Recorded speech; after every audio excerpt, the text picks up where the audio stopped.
जय हिंद, जय जोहार। मैं स्वप्निल तिवारी चंद्रा एकेडमी के इस डिजिटल प्लेटफॉर्म में आप सभी का फिर से स्वागत करता हूं। दोस्तों, जैसा कि हम सीजीपीएससी के अंतर्गत सब इंस्पेक्टर की जो भर्ती परीक्षा है उसकी तैयारी जमकर कर रहे हैं।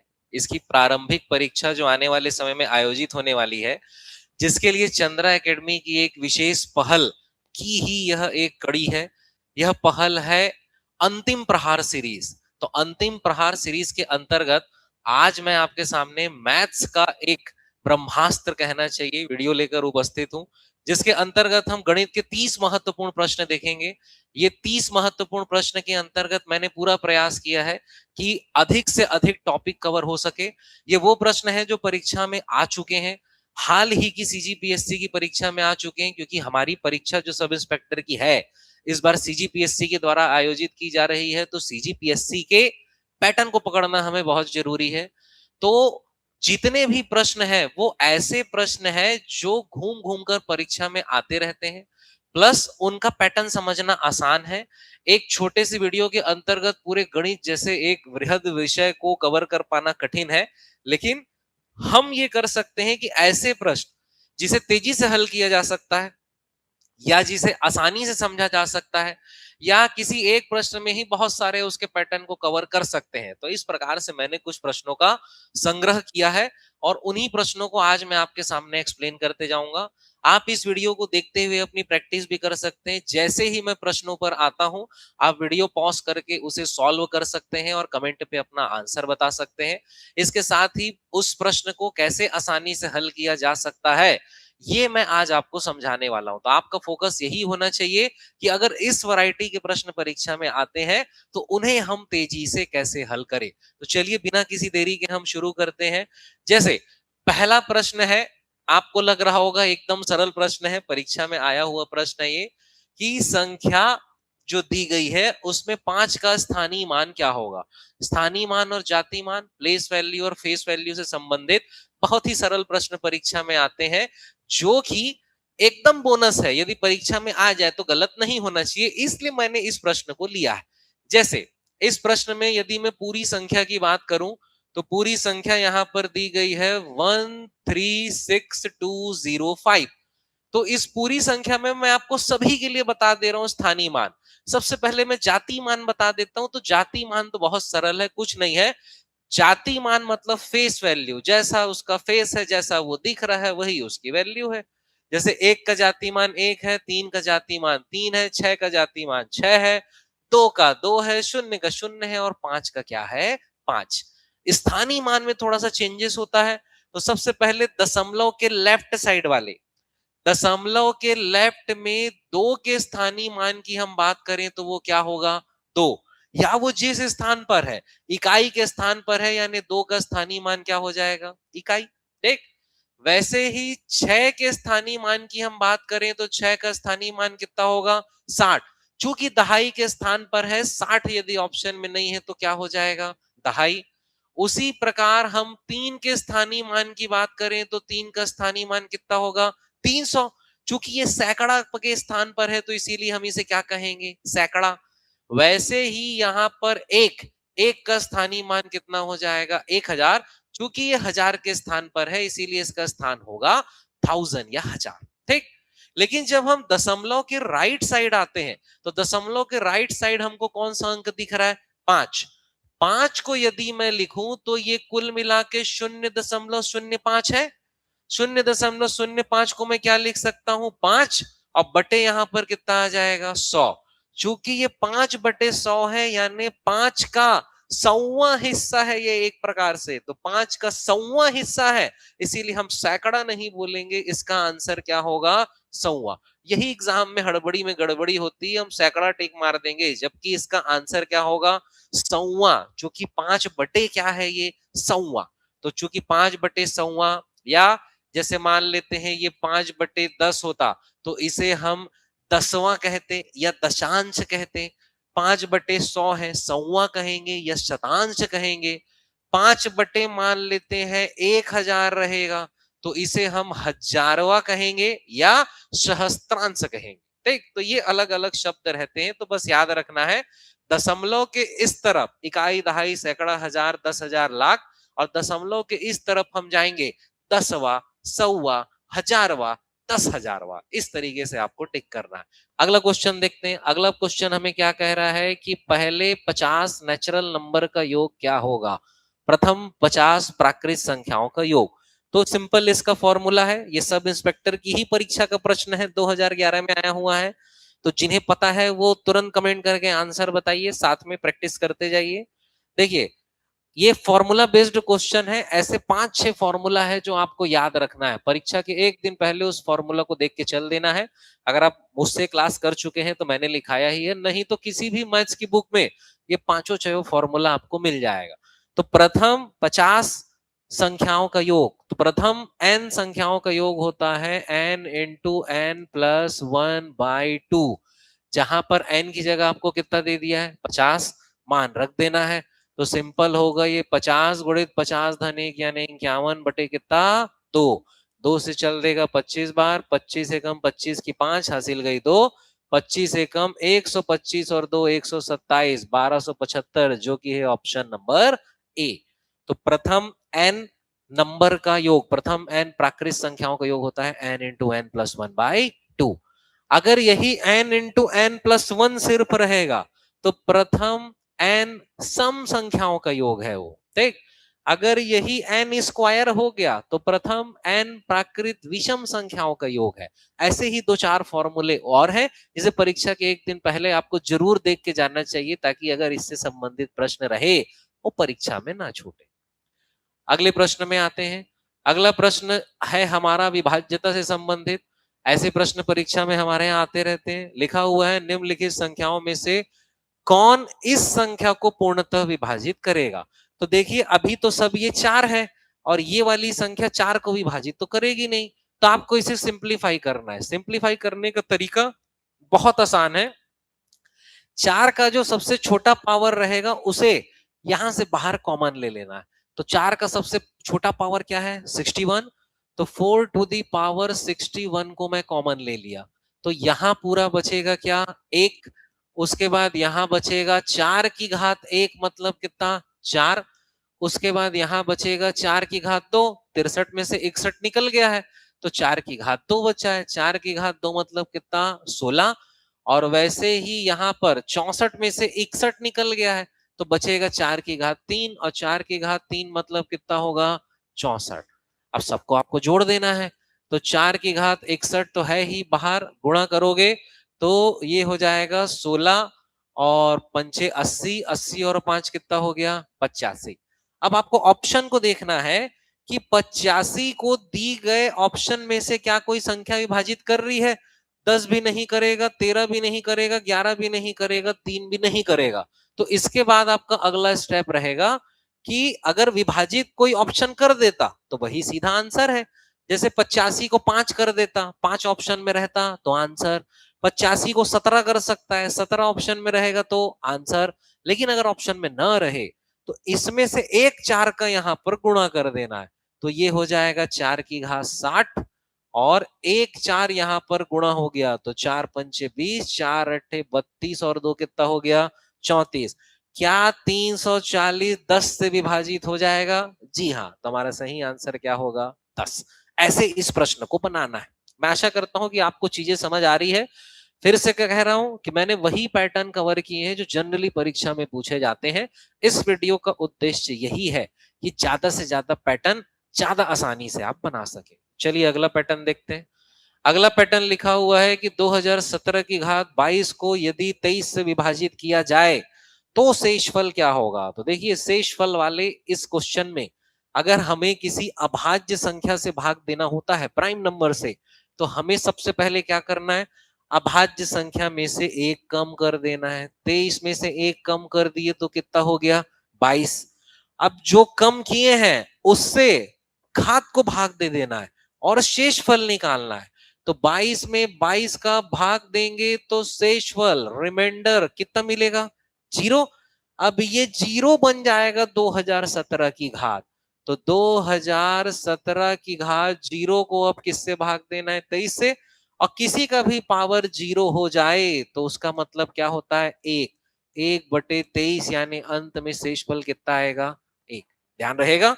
तो सिंपल है, किसी भी अभाज्य संख्या से भाग देने के लिए अभाज्य संख्या से क्या करना है, एक कम करना है, जो भी वैल्यू आई है उससे पावर को भाग देना है और क्या निकालना है, शेषफल।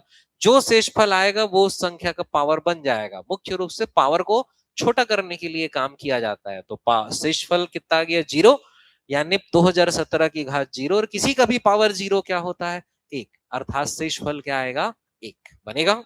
चलिए अगले क्वेश्चन में आते हैं। अगला क्वेश्चन तो हमारा सब इंस्पेक्टर मेंस की परीक्षा का ही क्वेश्चन है, ठीक है। कैलकुलेशन अधिक होने के कारण कई विद्यार्थियों से इसमें गलती भी हुई थी, तो ध्यान रखना है ऐसा क्वेश्चन अगर दिख जाए तो सबसे पहले आप ऑप्शन पे फोकस करोगे। तो इतने बड़े क्वेश्चन के ऑप्शन काफी साधारण दिए हुए हैं, मतलब सबका रूट भी निकलने वाला है और सब कटने भी वाला है। तो देखिए मैं केवल नीचे वाले हिस्से को लेकर हल कर रहा हूं। तो 0.01 जो है वो 0.1 गुणित 0.1, यही तो होगा 0.01, ठीक है। तो मैं इस संख्या और इस संख्या से 0.1 कॉमन निकाल लूंगा। तो चूंकि 0.1 में कॉमन निकालूंगा तो यहाँ 0.1 ही बचेगा, यहाँ 0.01 बचेगा, यहाँ 0.0009 ऊपर वाले के ही बराबर यहाँ बचेगा। तो इसे हम हल करते हैं। चलिए तो इसे हम हल करेंगे सिंपल तरीके से। तो मैं सबसे पहले क्या कर रहा हूं, नीचे वाले को ही बस ले रहा हूं ना, नीचे वाले को मैं बस ले रहा हूं। तो 0.1 का स्क्वायर कॉमन निकला है, तो यहां बचेगा आपका 0.1 का स्क्वायर, प्लस यहाँ एक जीरो कम हो जाएगा 0.01 का स्क्वायर, प्लस यहाँ भी एक जीरो कम हो जाएगा तो 0.009 का स्क्वायर, और इसके ऊपर तो यही वाली संख्या ही है, 0.1 का स्क्वायर धन 0.01 का स्क्वायर धन 0.009 का स्क्वायर। तो ये पूरा आपस में कट गया, तो कुल मिला के ऊपर बचा 1 और नीचे रहेगा आपका क्या, रूट ओवर, या रूट ऊपर पूरा लगा देता हूं, पूरा रूट में बचा हुआ है, और नीचे बचेगा क्या आपका 0.1 का स्क्वायर, ठीक। इसे आप सिंप्लीफाई करेंगे तो एक का वैल्यू तो एक ही आएगा, और 0.1 मतलब क्या होता है, 0.01, एक का वैल्यू एक ही रहेगा, ये रूट में चलने वाला है। और उसके बाद ये हो जाएगा 0.1 कहने का मतलब क्या होगा, 1/100, और ये आपका रूट में रहेगा। ये 100 जो है आपका ऊपर चल देगा, यानी सिंपल कितना आ गया, 1/100 कहने का मतलब जब वर्गमूल निकलेगा तो 1/1/10, यही वर्गमूल होगा। 10 ऊपर जाकर गुणा हो जाएगा, यानी फाइनल आंसर इसका कितना आएगा, 10, जो कि है ऑप्शन नंबर बी बनेगा।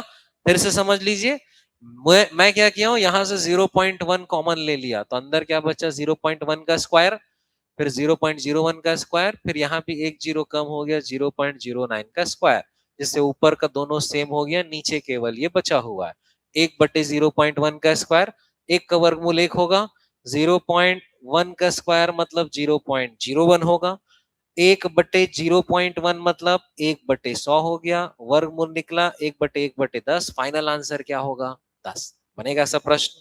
चलिए आगे देखते हैं। अब ये बढ़िया प्रश्न है जो सीजीपीएससी प्री में आया हुआ है, ध्यान देंगे।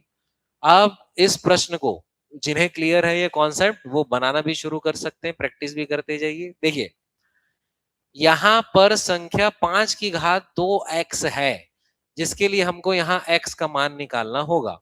तो देखिए ऊपर अगर गुणा हो रहा है तो क्या इसे मैं ऐसा लिख सकता हूं, 7 की घात x गुणे 7 की घात 1, क्योंकि आधार बराबर है तो घातें जुड़ जाती है, माइनस 7 की घात x गुणित क्या होगा 7, अच्छा और यहाँ पर माइनस हो रहा है तो अब गुणा नहीं होगा, अगर घात घट रही है मतलब ये भाग होने वाला है, 7 की घात x बटे क्या होगा आपका 7 की घात 1, अब पूरे के बराबर क्या है 2 3 5 2, कोई समस्या, ऐसा लिख सकते हैं इसे।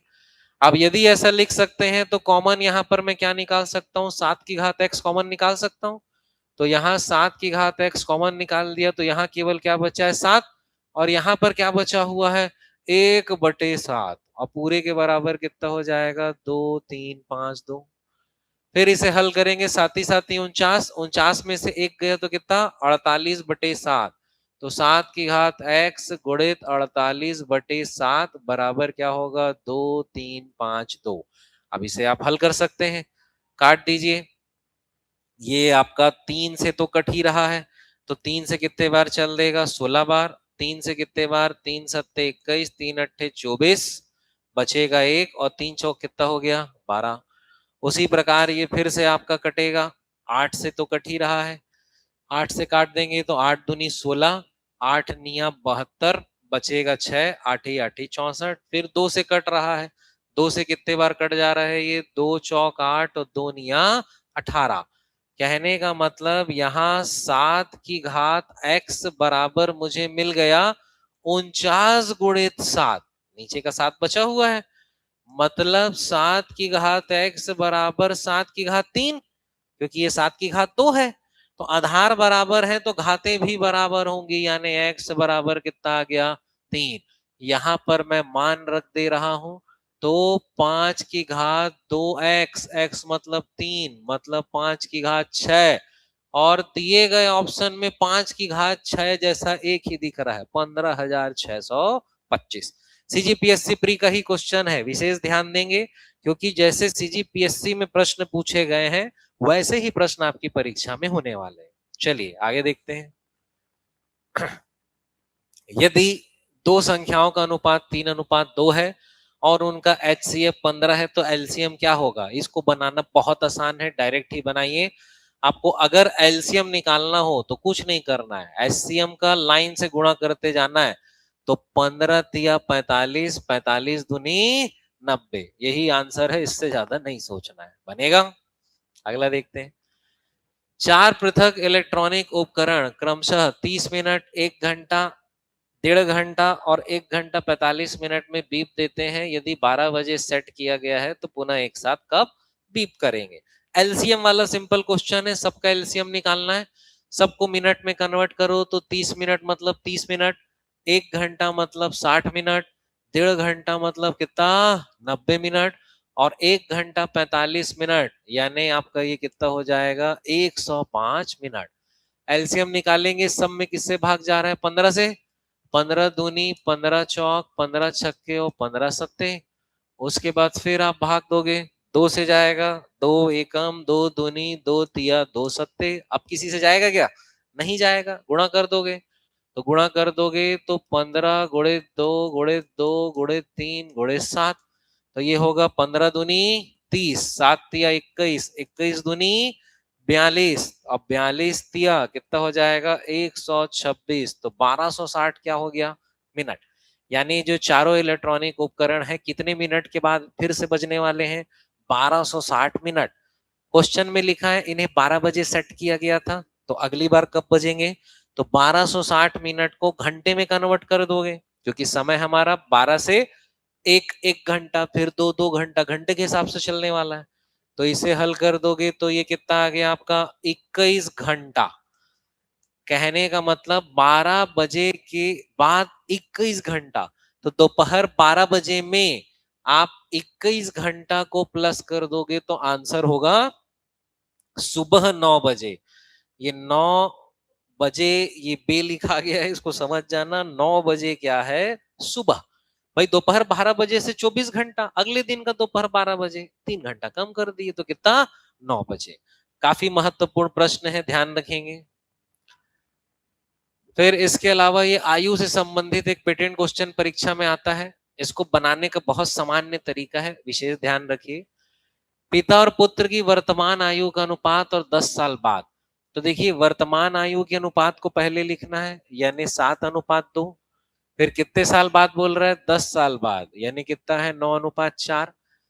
कितने साल बाद 10 साल बाद, तो सबसे पहले साल का अंतर लिखना है 10, फिर नीचे का अंतर लिखना है 9 और 5 का अंतर कितने, 9 और 4 का अंतर कितना हो गया 5, फिर क्रॉस मल्टीप्लाई 7 चौक 28, 9 दूनी 18, 28 और 18 का अंतर कितना 10, 10 और 10 कट गया क्या मिला 5, 5 का पहली लाइन में गुणा कर देना है, तो 5 सत्ते 35 साल के पिता है और 5 दूनी 10 साल का कौन है पुत्र है।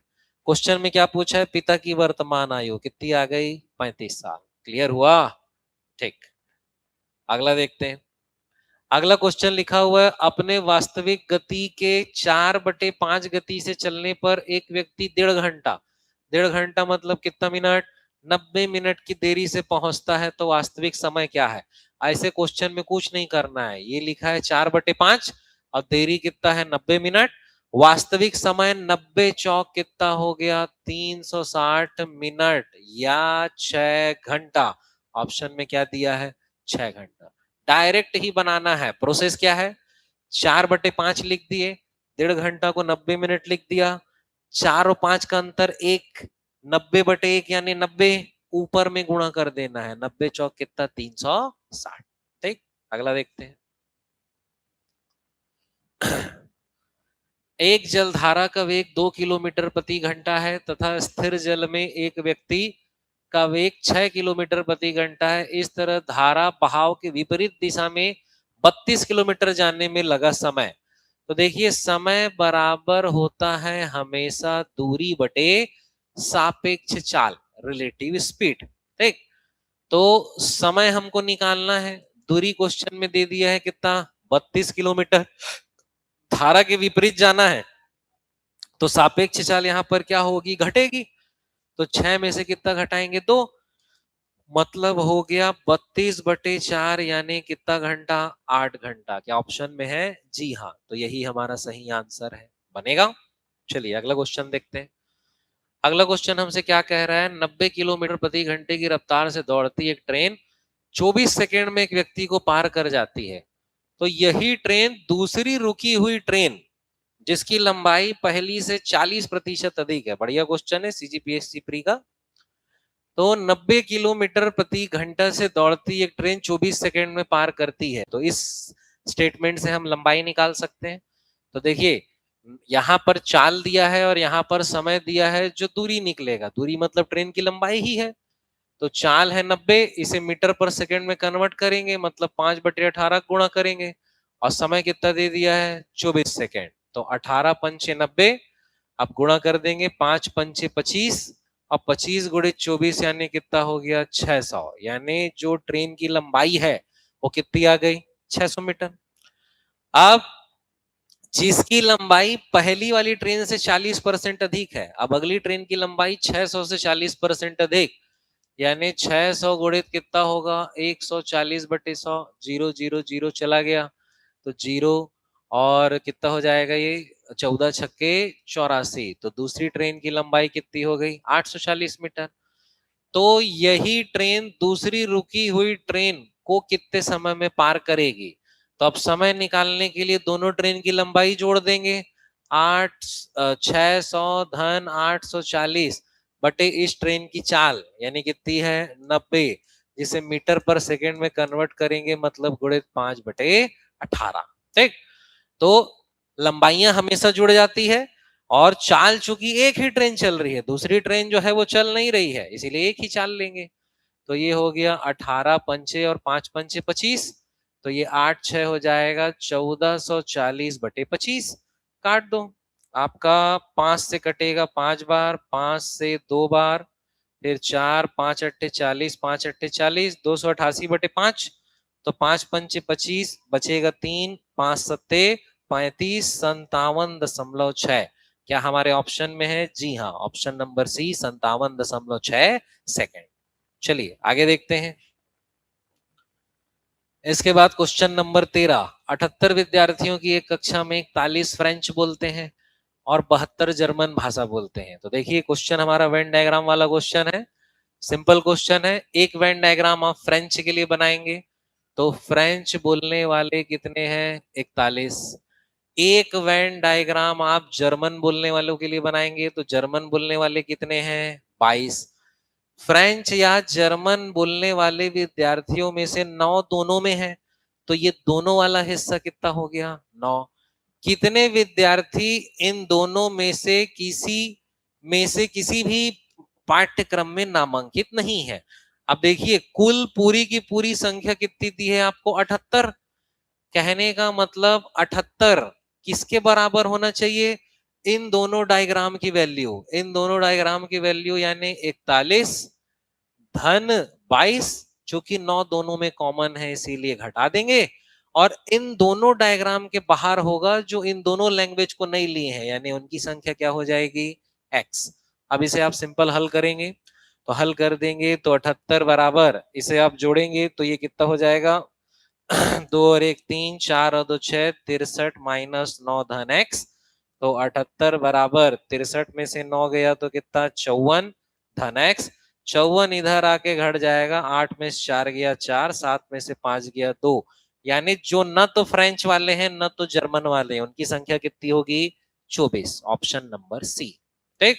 तो वेन डायग्राम रिलेटेड क्वेश्चन काफी सिंपल होते हैं, आप उसे इसी तरीके से बना सकते हैं। अगला क्वेश्चन, अगला क्वेश्चन लिखा हुआ है ए का वेतन बी के वेतन से 50% अधिक है, तो बी का वेतन ए के वेतन से कितना प्रतिशत कम है। तो याद रखिए सिंपल, आखिरी में कितना प्रतिशत कम है यदि पूछा जाए तो वो क्वेश्चन आप simple r upon 100 plus r into 100 से बना सकते हैं। और अगर कितना प्रतिशत अधिक है पूछा जाए तो सिंपल आप उसे r upon 100 minus r into 100 से बना सकते हैं, जहां r क्वेश्चन में दिया गया इकलौता प्रतिशत है। इकलौता प्रतिशत कितना दिया है 50, और आखिरी में क्या बोल रहा है कितना प्रतिशत कम है, मतलब r अपॉन 100 प्लस r, यानी 50 बटे 150 गुणित कितना होगा 100, 50 से 3, 100 बटे 3 मतलब क्या होगा 33.3। तो 33.3 क्या है, हाँ ये 33 सही 1/3 ही क्या है आपका 33.3। ठीक। तो इस प्रकार आप आसानी से और तेजी से बना सकते हैं। अगला क्वेश्चन, अगला क्वेश्चन हमसे क्या कह रहा है, एक दुकानदार को 60 वस्तुएं बेचकर 15 वस्तुओं के विक्रय मूल्य के बराबर लाभ मिलता है। तो इसका भी सिंपल फंडा है, यदि विक्रय मूल्य के बराबर लाभ मिल रहा है तो आपको ऊपर उन वस्तुओं को लिखना है जितने के बराबर मिल रहा है, और नीचे कुल वस्तुओं में से उसे घटा देना है और गुणित क्या कर देना है 100। अगर विक्रय मूल्य के बराबर हानि हो जाती तो नीचे क्या कर देते प्लस, इतना ही बस ध्यान रखना है। तो ये हो जाएगा 15/45 गुणित 100, तो 15 से 3, 100/3 यानी 33 सही 1/3 क्या है ऑप्शन में, जी हाँ, तो ये आपका आंसर रहेगा। अगले क्वेश्चन में आते हैं। अगला क्वेश्चन, एक हलवाई अपने सामान को क्रय मूल्य पर ही बेचता है परंतु 1 किलोग्राम की जगह 900 ग्राम तौलता है। 1 किलोग्राम यानी उसे 1000 ग्राम बेचना चाहिए था, लेकिन बेच कितना रहा है 900, यानी दुकानदार के जेब से 900 ग्राम लग रहा है, तो वो उसके लिए क्रय मूल्य हो गया। और जब जब 900 ग्राम बेच रहा है 100 ग्राम का उसे फायदा हो जा रहा है, तो उसका जो लाभ है वो है 100/900 गुणे 100। हल कर देंगे, 0 0 गया, आंसर आ जाएगा 100/9, और 100/9 यानी 11 सही 1/9। ठीक, सिंपल क्वेश्चन है। अगला देखते हैं। अगला धन लिखा हुआ है, कोई धन साधारण ब्याज की दर से 6 साल में दुगना हो जाता है तो कितने साल में 4 गुना हो जाएगा। एकदम सिंपल तरीके से इसे याद रखना है, ऐसे ही पैटर्न में क्वेश्चन लिखा हुआ रहता है। तो 6 साल में दुगना हो रहा है, पहला वाला समय बटे दूसरा वाला समय, पहला वाला जितना गुना हो रहा है -1 यानी 2 -1, दूसरा वाला कितना गुना करना है, दूसरा वाला आपको करना है 4 गुना। ठीक है, दूसरा वाला समय आपको निकालना है, ये वाला आपका टी हो जाएगा, सॉरी ये टी हो जाएगा। ठीक, तो 6 साल पहला समय बटे दूसरा समय, पहला वाला गुना -1 और दूसरा वाला गुना -1, इसे आप हल कर दीजिए। तो ये हो जाएगा आपका 6/t बराबर 1/3, यानी t बराबर 6 तिया कितना हो गया 18 साल। Option number A. ठीक, चलिए आगे चलते हैं। अब एक रकम चक्रवृद्धि ब्याज की दर से 5 साल में दुगनी हो जाती है तो यह रकम 8 गुना होने में कितना समय लगेगा। सेम क्वेश्चन इसके पहले SI का था, ये CI का है, लेकिन इसमें छोटा सा फर्क है बनाने में। आपको बस गुना को पकड़ना है, तो 2 गुना 8 गुना बनाना है। 2 का ऐसा कौन सा पावर करोगे कि 8 आ जाएगा, तो 2 का पावर क्या करेंगे 3, तभी 8 आएगा। इस 3 का 5 साल समय में गुणा कर देना है, तो 3 पंचे कितना आ जाएगा 15 साल। ठीक, तो CI के लिए और आसान हो जाता है। अगला क्वेश्चन, अगला क्वेश्चन हमसे क्या कह रहा है कि एक धन राशि पर 10% की दर से 2 साल के सीआई और एसआई का अंतर 20 रुपए है। तो एक फॉर्मूला होता है 2 साल के लिए, याद रखना है। 2 साल के लिए सीआई और एसआई का अंतर यानी सीआई माइनस एसआई होता है P इंटू आर अपॉन 100 का होल स्क्वायर। सीआई और एसआई का अंतर आपको दिया है 20 रुपए, आपको वह राशि निकालना है, मतलब P निकालना है। दर क्वेश्चन में दे दिया है 10/100 और पूरे का क्या हो जाएगा ये स्क्वायर। तो ये हो गया 20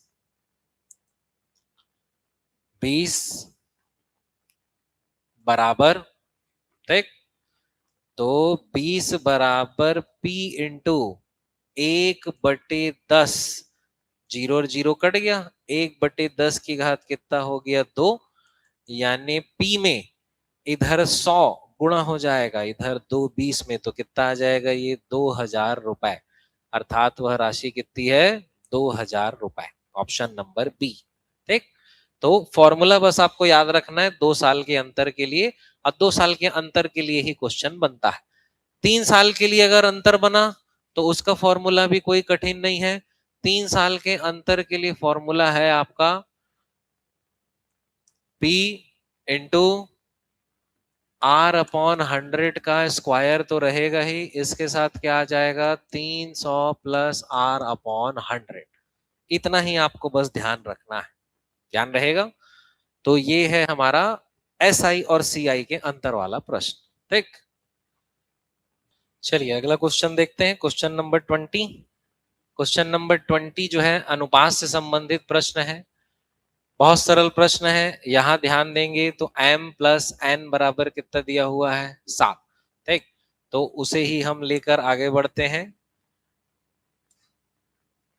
तो पहला लाइन हो जाएगा m प्लस n बराबर 7, और वैसे ही m माइनस n बराबर कितना दिया है 1, तो m माइनस n बराबर 1। दो इक्वेशन है, दोनों को जोड़ देंगे तो n और n कट जाएगा। 2m बराबर कितना आ गया 8, तो m बराबर कितना आ गया 4। m के मान को किसी भी इक्वेशन में मैं पुट कर दे रहा हूं, तो 4 धन n बराबर 7, यानी n बराबर कितना आ गया 3। तो m 4 है और n क्या है 3। हमसे पूछ रहा है का मान क्या होगा, हमसे केवल ये पूछ रहा है 1/m अनुपात 1/n का मान क्या होगा। तो 1 बाई कितना हो गया 4 और अनुपात 1 बाई कितना हो गया 3। अब इसे हल करने का बहुत सिंपल तरीका है, 3 इधर गुणा हो जाएगा 4 इधर गुणा हो जाएगा, तो 3 अनुपात 4, यानी ऑप्शन में क्या आएगा ऑप्शन नंबर सी, ठीक। चलिए अगला क्वेश्चन देखते हैं।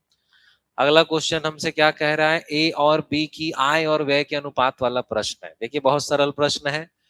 आय का जो अनुपात दिया है वो आप लिख दोगे जो है 4:3। व्यय का अनुपात दिया है उसे नीचे लिख दोगे जो है 3:2। और प्रत्येक की बचत बराबर है, कितनी दे दी है 4000। तो सिंपल है, इनका अंतर आपको देखना है समान है कि नहीं। 4 में से 3 गया 1 और 3 में से 2 भी गया 1, मतलब 1 बराबर कितना हो गया 6000। इस 6000 का ऊपर गुणा कर देंगे तो 6 चौक 24,000 और 6 तिया 18,000 होगी दोनों की आय। और एक ही आय पूछ रहा है तो एक ही आय कितनी हो गई 24,000। अब ये अगर 2 बराबर 6,000 होता तो 2 से डिवाइड कर देते, मतलब 1 बराबर 3,000, ठीक। चलिए अगला क्वेश्चन देखते हैं। यदि 16 व्यक्ति प्रतिदिन 8 घंटे काम करके एक काम को 12 दिनों में कर सकते हैं, ये सिंपल फॉर्मूला वाला क्वेश्चन है M1D1। तो M1 की जगह हो गया 16 प्रतिदिन 8 घंटे यानी गुणित 8 हो गया। कितना दिन काम कर रहे हैं 12, और काम कितना कर रहे हैं एक काम, तो कितने दिनों में यानी डी निकालना है। 12 व्यक्ति यानी M2 आपका 12 दे दिया है, और समय यानी कितना 4 घंटा, और कितना काम करेंगे उसी काम को यानी एक काम को करेंगे। तो सिंपल फॉर्मूला होता है M1D1 upon W1 is equal to M2D2 upon W2। इसे हल कर देंगे, हल कर देंगे तो ये 12 और 12 कट गया, 4 से कितने बार कट गया 2 बार कट गया, यानी डी बराबर 16 दूनी कितना आ गया 32, जो कि है ऑप्शन नंबर डी, ठीक। चलिए अगले क्वेश्चन में आते हैं। अगला क्वेश्चन हमारा ज्योमेट्री से रिलेटेड है। इसमें क्या बोल रहा है कि आपको कोण डीओसी, डीओसी, एओसी ये वाला और बीओडी का अनुपात निकालना है। ठीक, अब सीधी रेखा का कोण है, सीधी रेखा के कोणों का योग कितना होता है 180, यानी तीनों का योग 180 होगा। तो जोड़ देंगे x plus 2x plus x plus 20 बराबर कितना है 180। तो x 2x और x यानी 4x और 20 इधर के माइनस हो गया यानी 160। तो x बराबर कितना आ गया 40। अब मैं अलग अलग कोण का पूरा मान निकाल लेता हूं। तो ये x बराबर 40 हो जाएगा, तो 2x बराबर 80 हो जाएगा। तो 40 और ये कितना हो जाएगा आपका 40 धन 20 यानी 60। आपको अनुपात निकालना है किसका, पहले डीओसी, डीओसी यानी क्या 40, फिर एओसी, एओसी मतलब कितना 60, और उसके बाद बीओडी, बीओडी यानी कितना 80। तो 20 से 2 बार, 20 से 3 बार, 20 से 4 बार, 2 अनुपात 3 अनुपात 4। एकदम सरल क्वेश्चन है। अगले क्वेश्चन में आते हैं। अगला क्वेश्चन हमसे क्या कह रहा है कि दी गई आकृति में त्रिभुज एबीसी की भुजा सीबी को डी तक, सी ए को ई तक बढ़ाया गया है, तो बी ए को एफ तक बढ़ाया गया है, जहां ये वाला कोण ए बी डी 140 है, ई A F, E A F ये वाला 30 है, तो ए सी बी क्या होगा। ठीक, तो हमको कोण निकालना है ए सी बी, बड़ा कर देता हूं मैं इसको। तो हमें कोण का मान निकालना है ए सी बी, यानी ये वाला कोण हमें निकालना है। तो देखिए बहुत सरल है, ये कोण निकालना है मतलब ये दोनों कोण मालूम होने चाहिए। ये 30 है तो ये भी इसका शीर्षाभिमुख कोण बन रहा है, इसीलिए दोनों बराबर होगा 30। ये 140 है, ये पूरा सीधी रेखा का कोण है, तो ये वाला इन दोनों का योग 180 होगा। ये 140 है तो ये कितना होगा 40। अब त्रिभुज के तीनों कोणों का योग 180 होता है, तो 40 और 30 70, तो इसको कितना होना पड़ेगा 110, यानी ये वाला कोण आपका क्या है 110। ठीक, चलिए अगले क्वेश्चन में आते हैं। अगला क्वेश्चन जो है ये भी हमारा ज्योमेट्री का ही क्वेश्चन है। देखिए सिंपल है। तो L और M समानांतर है, A धन B इसका योग हमसे पूछ रहा है। इसको थोड़ा बड़ा कर देता हूं मैं। तो यहां पर आप ध्यान देंगे सिंपल, तो A और B का योग निकालना है, यानी X और Z हमको पता होने चाहिए। तो अगर ये दोनों रेखा आपस में समांतर है तो ये 120 है, तो ये वाला भी कितना होगा 120, तो इसको कितना होना पड़ेगा 60। अगर ये 60 है तो ये दोनों मिलके भी 60 ही होंगे, शीर्षाभिमुख कोण है, तो ये भी 30 होगा और ये जेड भी कितना होगा 30 ही होगा। वैसे ही ये 120 है तो ये पूरा भी 120 होगा क्योंकि शीर्षाभिमुख कोण है, यानी ये x भी 60 है और ये x भी 60 है। ठीक, अब यहां से a का मान निकल जाएगा। इस वाले त्रिभुज को यदि हम ध्यान दें तो एक 60 मिल गया और एक 30 यानी 90, तो a का मान कितना है 90। इसी प्रकार यहां पर 120 है तो ये वाला कोण भी 120 होगा, तो ये वाला कितना होगा 60। अब ये 60 है तो ये इसका शीर्षाभिमुख भी 60, यानी t भी 30 होगा और ये t भी कितना होगा 30। ये z भी 30 है, ये 30 है, 30 और 30 60। इस त्रिभुज में देखेंगे तीनों कोणों का योग 180, यानी b बराबर कितना होगा 120। तो क्वेश्चन में पूछ रहा है a और b का योग, यानी 120 प्लस 90 जो कि कितना आएगा 210। क्वेश्चन नंबर 26 देखते हैं। आयत की लंबाई 35 सेंटीमीटर और चौड़ाई 28 सेंटीमीटर दे दी गई है। यहाँ मीटर लिखा है, इसको सेंटीमीटर मान लेना। फिर अर्धवृत्त काटे गए हैं तो बचे हिस्से का क्षेत्रफल, तो आयत से काटे गए हैं इसलिए पहले आयत का क्षेत्रफल निकालेंगे जो होगा लंबाई गुणित चौड़ाई। 35 गुणित 28 आप कर दोगे सिंपल, तो ये हो जाएगा आपका 35 अट्ठे कितना हो जाएगा 280, हासिल गए 28, 35 दूनी 70, तो ये टोटल आया 980। अब इसमें दो अर्धवृत्त काटे गए हैं, अर्धवृत्त में ये पूरा 28 क्या होगा व्यास, यानी त्रिज्या जो होगी वो कितनी होगी 14। तो दो अर्धवृत्त अर्थात एक वृत्त काटा गया है। एक वृत्त का क्षेत्रफल यानी कितना होता है पाई आर स्क्वायर, पाई मतलब 22/7, आर यहाँ पर है 14 गुणित 14, हल कर दोगे 14 से 7 से 14 कितने बार, 2 बार, ये हो जाएगा 22 दूनी कितना 44, गुणित 14 कर देंगे तो 14 चौक 56, हासिल गई 5, 14 चौक 56 और एक कितना हो गया 61, 616। तो बचेगा क्षेत्रफल, मतलब 980 में से 616 को आपको हटाना है। 10 में से 6 गया 4, 7 में से 1 गया 6 और वैसे ही 9 में से 6 गया 3, 364, 364 अर्थात ऑप्शन नंबर बी। चलिए आगे चलते हैं। अगला क्वेश्चन है, यदि किसी आयत की लंबाई में 20% की वृद्धि की गई और चौड़ाई में भी 20% की वृद्धि, चौड़ाई में 20% की कमी की गई, तो क्षेत्रफल में क्या परिवर्तन होगा? तो याद रखिए, इसे सिंपल तरीके से बनाएंगे। पहला प्रतिशत 20 इसीलिए प्लस, दूसरा कमी हो रहा है इसीलिए माइनस, फिर यहां पर प्लस होगा 20 गुणित माइनस 20/100, यही इसे बनाने का तरीका है। तो 20 और 20 यहां पर कट गया, 0 0 और 2 गुणित -2 यानी -4, चूंकि -4 आया है इसीलिए 4% की यहां पर क्या होगी, कमी होगी। चलिए अगला क्वेश्चन देखते हैं। अगला क्वेश्चन दिया हुआ है, त्रिभुज की भुजाओं का अनुपात है 1:2, 1/2 अनुपात 1/3 अनुपात 1/4 और परिमाप दे दिया है। तो भुजाओं का पहले अनुपात निकाल लेते हैं सरल अनुपात में, 1/2 अनुपात 1/3 अनुपात 1/4। अब नीचे तीनों का एलसीएम लेंगे जो 12 आएगा, 12 का यहाँ गुणा करेंगे तो 12 का गुणा करेंगे तो 2 से कितने बार 6, 3 से कितने बार 4 और 4 से कितने बार 3, तो 6 4 10 3 13। तो सबसे बड़ी भुजा यानी 6 वाली होगी। तो सिंपल 156 गुणित 6/13, 13 से 156 कितने बार जाएगा 12 और 12 छक्के 72, तो सबसे बड़ी भुजा क्या है 72। अगले क्वेश्चन में आते हैं। अगला क्वेश्चन क्या कह रहा है, प्रत्येक 12 सेंटीमीटर भुजा वाले दो घन बराबर से जोड़ दिए गए हैं, तो परिणामी घनाभ का पृष्ठ क्षेत्रफल क्या होगा? तो देखिए, जब दो घन आपस में जोड़े जाएंगे तो दो घन जोड़ने पर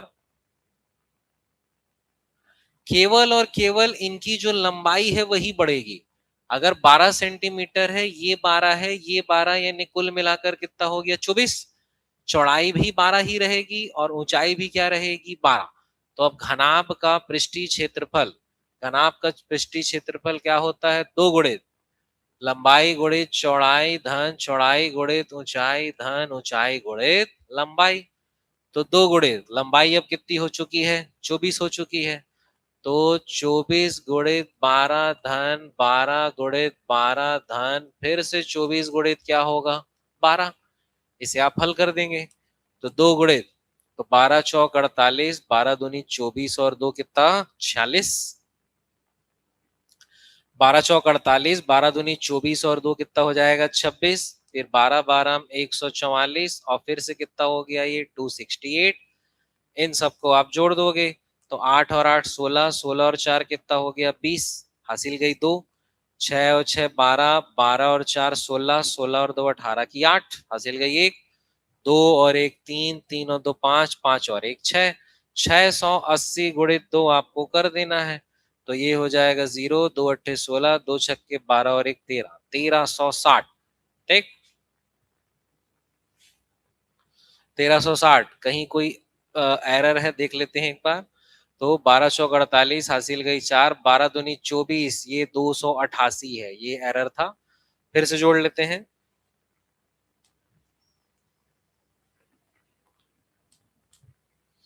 तो ये 8 और 8 16, 16 और 4 कितना हो गया 20, हासिल गई 2, फिर 8 और 8 16, 16 और 4 20, 20 और 2 कितना हो गया 22, फिर 2 और 2 4, 4 और 1 5 और ये कितना हो जाएगा 5 और 1 6 और एक कितना हो जाए हासिल 2, यानी कितना 5 और 2 7 और गुणित क्या हो जाएगा 2, तो 72 दूनी 144, 1440, यानी ऑप्शन नंबर क्या होगा बी। ठीक, चलिए आगे चलते हैं। आखिरी क्वेश्चन देखते हैं। आयतन वाला शंकु के आकार का टेंट कुल 77 व्यक्तियों को शामिल कर सकता है तथा प्रत्येक व्यक्ति को 16 घन मीटर की वायु की आवश्यकता होती है। यदि टेंट टेंट की त्रिज्या 7 मीटर हो तो इसकी ऊंचाई क्या होगी।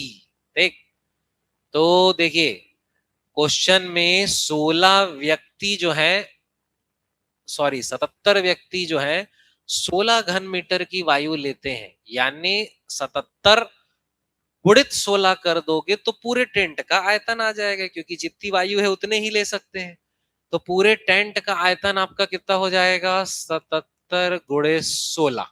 ठीक, और किसी भी शंकु का आयतन क्या होता है, 1/3 पाई आर स्क्वायर एच, जहां आर आपको दिया है और एच ऊंचाई आपको निकालना है।